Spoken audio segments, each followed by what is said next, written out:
Spotify Wrapped is out. It came out 2 days ago, I think. So I thought I'd make a short video just to share my year-end countdown with you guys and prove once and for all that my music taste is superior. Just joking. Actually, I'm not. By the way, congrats to all of the Mama winners, IVE especially, winning a Daesang just a day before their 1-year anniversary and putting an end to BTS's insane streak as well. Although I wouldn't really say that Love Dive is Song of the Year material, while After Like certainly is, so it's a bit strange to me why that didn't get nominated instead. Anyways, what are we talking about? That's right, Spotify Wrapped. So, Spotify Wrapped, starting with the genres. According to them, I explored 61 different genres, which I can't even name 61 genres, so I don't know how they came to that figure, but the top 5 is as follows. K-pop, I mean, no surprises there. Lo-fi beats. Yeah, I enjoy the heck out of some good lo-fi beats, especially back when I was studying for my exams. And even now, when I write these videos, I occasionally listen to lo-fi. It's just the best. Soft rock is a weird one. I don't really know what you'd classify as soft rock, but I did listen to quite a bit of 80s classics this year, so it's probably that. C-pop is also not something I expected to see here, but there was this one Cantonese song that I listened to a lot, so I guess that was already enough for the entire genre to make it onto the list. And finally we have gaming EDM, which ironically I listen to when working out. But I guess overall it's a pretty accurate encapsulation of my listening habits. I had 71,999 minutes of playtime, so just 1 minute shy of 72k. That's actually not as much as I thought, but that also means on average I was on Spotify for 3.6 hours every day, which now that I think about it is pretty crazy. But I know some people who have gone past 100k. I have a friend with like 187,000 minutes or something like that, which is unfathomable to me. Actually, let me see. That is 9.4 hours per day. How? With one song, it was Love at First Listen. Technically, it was Love Before First Listen, and that is of course Starlight by Dreamcatcher. What an amazing song. Total streams 125. Shame it couldn't have been more. Next, I played 4,283 songs, but these played again and again and again.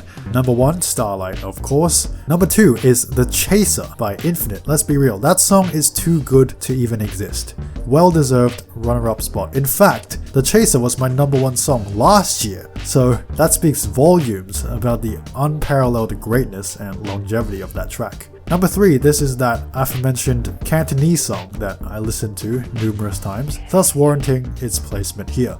Number 4 is Maniac by Michael Sembello from the 1983 movie Flashdance. Great song, there's a reason why it's on this list. And finally, Love Rum Pum Pum by my dear Fromis9.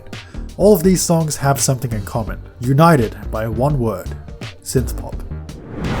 You listened to 1,474 artists this year, but one ruled your world. I don't know how I possibly could have listened to that many artists, but my top artist of the year was SHINee.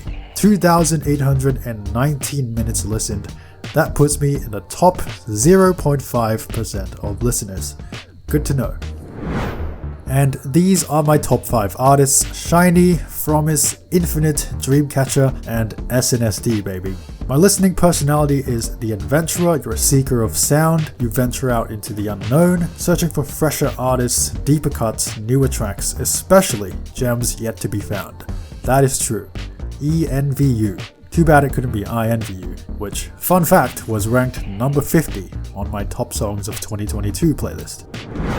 Digging deeper into the Wrapped playlist, my top 10 K-pop songs of the year are Starlight, Chaser, Love Rum Pum Pum, Now by Psy featuring Hwasa, Young Love by Stacey, love that one, Infinite, Be Mine, and NMIX's Tank, surprisingly.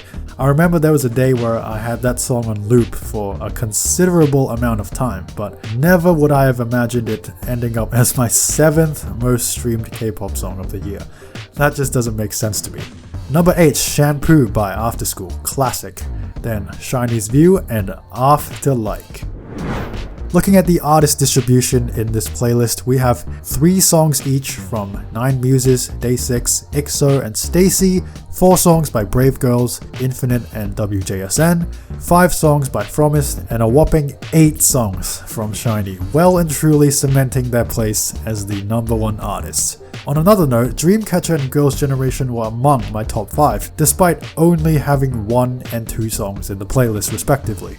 Finally, some random interesting facts. Out of 101 songs in my playlist, 84.2 of them were K-pop songs. This is also the 3rd year in a row that A-Pink's Dum Da Dum has made it onto the playlist, the only song to do so. Sadly, Luna's Voice couldn't make it this year. As If It's Your Last almost could have been on the list for 4 years in a row, but missed out in 2021.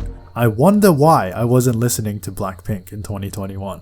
On the other hand, Twice has been in this countdown for 5 years in a row starting from 2017, but very unfortunately they could not make the cut this time round, which is really sad. Speaking of which, they absolutely dominated my 2019 Wrapped with 27 out of 100 songs on the playlist and 4 in the top 5. Also, my top artists in 2019 is just the funniest thing. You got Twice, Blackpink, and then Eminem, Tupac, and Biggie. Now that's what I call duality. Anyways, that will do it for this brief retrospective. Let me know what you thought of your Spotify Wraps. I hope you enjoyed this video. Remember to like and subscribe. Thanks for watching, and I'll see you later.